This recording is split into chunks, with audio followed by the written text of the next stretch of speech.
સ્વામિનારાયણ. આજના દર્શન.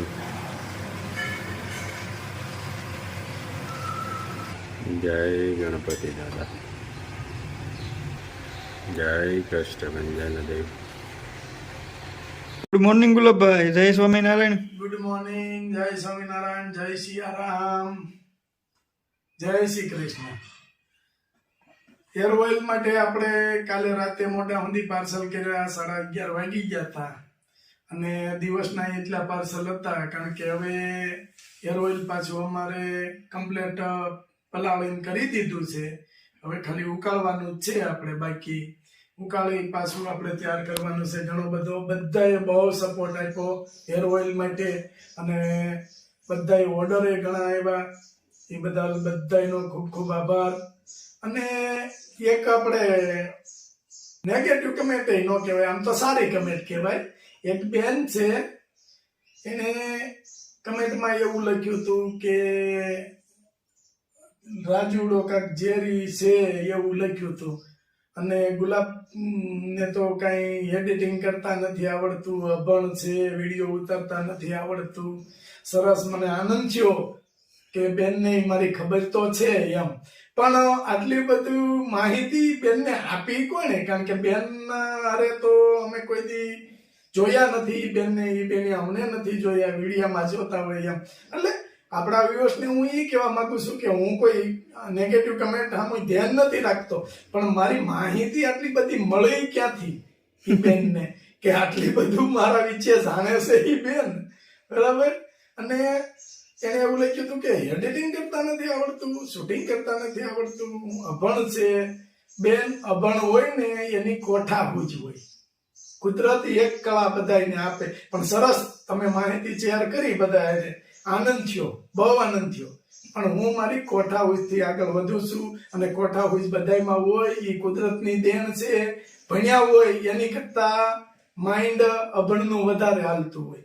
અને અમારે ગુજરાતીમાં કહેવત છે કે ગઈઢા ગાડા પાછા વાળે, બરાબર. એ ગાડાની કહેવત હું હતી કે ગાડા કેમ પાછા વાળે? રજવાડા વખતની વાત છે. એક રજવાડામાંથી બીજા રજવાડામાં જતા, એટલે વચ્ચે એવી શરતું મેકતા કે આટલો ગોળ ખાઈ જાય તો ગાડું જવા દે એમ. પણ એ ગાડિયા એના કોઠા ઉજથી એ ગોળ ખાઈ જતા, એટલે ગાડા જતા. એટલે કહેવત છે કે ગઈઢા ગાડા પાછા વાળે. અથવા તો કોઈ એવી મસ્કરી કરી હોય કે ભાઈ આટલો ગોળ ખાઈ જાવ તો, પણ જે તે વખતના ભણેલા હતા ને એનીથી ગોળ ખવાતો નહીં, એટલે ગાડા પાછા વાળવા પડ્યા. એટલે એ કહેવત છે કે ભાઈ ગઈઢા ગાડા પાછા વાળે. પણ સરસ, મને બહુ આનંદ થયો બેન તમે આ કમેન્ટ કરીને. હજી મને એવું લાગે છે કે હજી તમે આવું કાંઈક મારી વિશે જાણકારી તમને ક્યાંય ત્યાંથી મળે ને તો હજી કરો. હજી મારા વિશે બેન તમને ક્યાંયથી જાણકારી આવી મળતી હોય, અને તમારે તો કન્ટિન્યુ હોય, મળતી જ હોય. તમે અમે તો ભેગા નથી એટલે આટલી બધી જાણકારી ન હોય, પણ તમને કન્ટિન્યુ જાણકારી મળતી હોય. અને હજી કાંઈ બીજી જાણકારી મળે ને તો પણ શેર કરજો, મને આનંદ થાય છે એમાં, બરાબર. જય સ્વામિનારાયણ. રાજુ, આટલી બધી માહિતી કોણ આપતા છે? હોય ને આપે માહિતી, કાંઈ વાંધો નહીં. અને એ તો બધાને ખબર છે ક્યાંથી માહિતી. હવે ઈ બેન તો કંઈક બહાર છે ને? હા, ઈ બેન નાના એનું આખું બતાવી, આપણે ચેનલ શીખીએ છે બેનનું. બેનની ચેનલ છે બતાવી. બેન વિદેશમાં છે ને? હા, વિદેશમાં છે. સરસ સરસ. બેને આપણું બહુ સરસ કામ કર્યું છે. આના ફોટો વતન બતાવી આપણે, બધું છે એની આપણી પાસે, આખી ચેનલ છે બેન પાસે. એટલે ના ના સરસ. બેન નું આગળ બતાવી આપણે, આ બેને કર્યું છે આવું બધું. એને માહિતી બહુ સારી આપી, એમાં કઈ વાંધો નહીં. અને અભણ તો ભાઈ પહેલાના સમય પ્રમાણે કે અમારા બાપ દાદાને એવી કેપેસિટી નહોતી કે અમને ગ્રેજ્યુએટ બનાવી શકે, એના લીધેથી અમે અભણ રહ્યા છીએ. પણ અમારી કોઠાહૂજ ભણેલા કરતા વધારે છે. અને આ વસ્તુ બધી બને ને કોઠાહૂજથી બને, કારણ કે ઔષધિની અમને ખબર હોય કે કઈ ઔષધિ આમાં નાખી તો એ ગુણકારી છે, કઈ ઔષધિ નડતર રૂપ છે. એમણે પાંદડા ભરી દઈ અને ઉકાળીને દઈ દઈ તો એ નડતર રૂપે થાય ને. એટલે આ અમારી કોઠાહૂજ છે. ખેતીમાં અમને પૂરેપૂરો અનુભવ છે, અને અનુભવના લીધેથી બધા ઔષધિને અમે ઓળખીએ છીએ અને અમને ખબર પડે છે કે આ ઔષધિ ક્યાં થાય છે.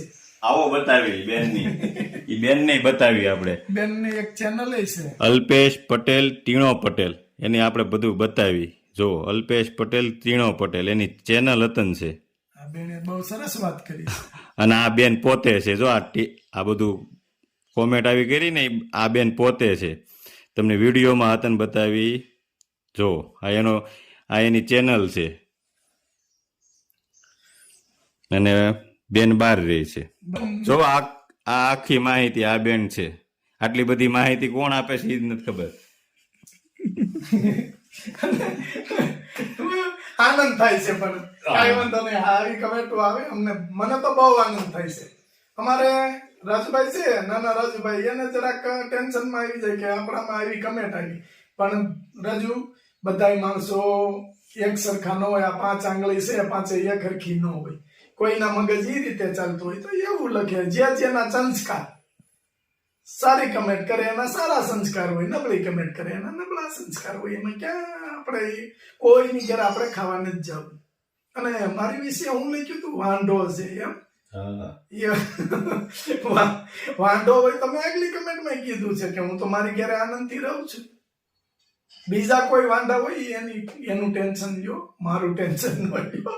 હું તો બહુ સરસ રીતે રહું છું. મહારાજની દયા છે અને મહારાજ અમારી ઘરે હોય છે અને 24 કલાક મહારાજ અમારી ભેગા જ રહે છે. એટલે કોઈ પણ જાતનો કાંઈ પણ એવું હોય કે આ લોકોને આવું કમેન્ટ કરીને પાછા પાડી દઉં, પણ આ નહીં પાડે. આ જો આ 2 જણાનો છે આખું. આ આનંદ થયો, આનંદ. અલ્પેશ પટેલ ને ટીણા પટેલ. સરસ લ્યો. સરસ, બહુ સરસ. લ્યો બેન, ખૂબ ખૂબ ધન્યવાદ તમને કે અમારી વિશે આટલી બધી માહિતી રાખો છો. નહીતર વિદેશમાં અમને કોણ ઓળખે, પણ તમે ઓળખો તો છો અમને કે કઈ ગુલાબ નામનો વ્યક્તિ ચલાળામાં રહે છે. ના માહિતી આપે એનો ધન્યવાદ. એનોય ધન્યવાદ. માહિતી આપે એનોય. આપણા પાપ ધોવે છે. બસ જેટલું આપણું ખરાબ બોલે છે ને એટલું ભગવાન આપણું સારું કરે છે. અને આ કુદરતનો નિયમ છે કે આપણા ધોવે છે પાપ. સરસ. જય સ્વામિનારાયણ. જય સ્વામિનારાયણ. જય સ્વામિનારાયણ. આવી ગયા છે અરુણભાઈ ના ફાર્મ ઉપર. જોઈ લ્યો, અરુણ બાપા નું ફાર્મ છે. અને જો અહીંયા અરુણભાઈ ગુવાર વાવી દીધો છે. મસ્ત મસ્ત ગુવાર વાવ્યો છે. અહીંયા તુવેર વાવી છે. અને વરસાદ નજીક હાલ્યો આવે છે. તૈયારી છે. તમે બધે વરસાદ લઈને આવ્યા, ઘડી ખમવું હતું. એ બધું વરસાદ લેતા આવ્યા. વરસાદ લેતા આવ્યા. મેં કીધું અરુણભાઈ ને ચોખ્ખું થઈ ગયું છે. ખમવું હતું એટલે આપણે વિડીયો હરખો આવે. હવે ઈ વાત ઉપર હવે દુઓ એકાદો ઠપકારી દ્યો. ઈ વરસાદ ઉપરથી ગાવ જોઈએ આજ તો. જવું પડે. હા જે તમને ઓલો ઝરમર વરે વરે મેહુલો. ગામ ગીરા. હા ઈ જવા દ્યો. વાયા ને વાદળ ઉમટા. નહીં ઓલો નથી આવડતો. રૂમઝુમ બરખત બરખા ગરર ગરર ગણકોર ગાજે. આવડતું પણ અષાઢ ઉછાળા ની દુઓ એનો જ છે વરસાદ. આ તો દાબો. મેઘ મલારા. વાહ ભાઈ વાહ. વરસાદ ચાલુ થઈ ગયો છે જોરદાર. જોરદાર વરસાદ ચાલુ થઈ ગયો છે. હવે તો ગુલાબભાઈ બધા એમ કે છે કે વરસાદ નો દુઓ ગાવતી અષાઢ ઉછાળા વાળો છે. હા તો ગાવ ગાવ. અષાઢ ઉછારમ મેઘ મલારમ બની બહારમ જલધારમ દાદુર દકારમ મયુર પુકારમ તડિતા તારમ વિસ્તારમ નાલય સંભારમ ત્યાર પારમ નંદ કુમારમ નિરખ્યારી કહ રાધે પ્યારી મેં બલિહારી ગોકુળ આવો ગિરધારી રે જીરે ગોકુળ આવો ગિરધારી રે જીરે ગોકુળ આવો ગિરધારી. આ વરસાદ મીડો આવા દુઓ ગયા ભેગા. જમાવટ કરી વરસાદ ચાલુ દીધી થઈ ગયો ધોધમાર. જમાવટ કરી દીધી. આમ જો વાહ ભાઈ વાહ વાહ વાહ. મજા આવી ગઈ. હે આમ જો અરુણભાઈ, ખેતરમાં આપણે એમની માટો મારીએ ને તો સાંજે 2 રોટલાની ભૂખ લાગે. હવામાન ચોખ્ખું ને. હવામાન ચોખ્ખું એકદમ મસ્ત. બરાબર. અને જો આ કેવો વરસાદ વરસે છે. અહીંયા વાડીએ ગયા તા તે તમને ભાળી ગયા. બરોબર છે. તમે તો હાલો અરુણભાઈ ને મળતા જ આવ્યા. આવતા રહેજો. આ વર્ષ આપણું કપાસ છે જોવો. અરે પણ હાઈ ક્લાસ જમી ગયો છે. કપકનો કપાસ છે. કેટલા વીઘાનો છે? 50 વીઘા. 50 વીઘાનો. 50 વીઘાનું અહીંયા. બીજો 20 વીઘા અહીંયા. 20 વીઘા સામે. 14 વીઘા પર ખર્ચા પીરપા. વાહ ભાઈ વાહ. તો જાજો કપા. કપાસ જાજો. આની ઉપર જ રોટલા ખાવાના છે. હા અરે દેહ ભગવાન જાજુ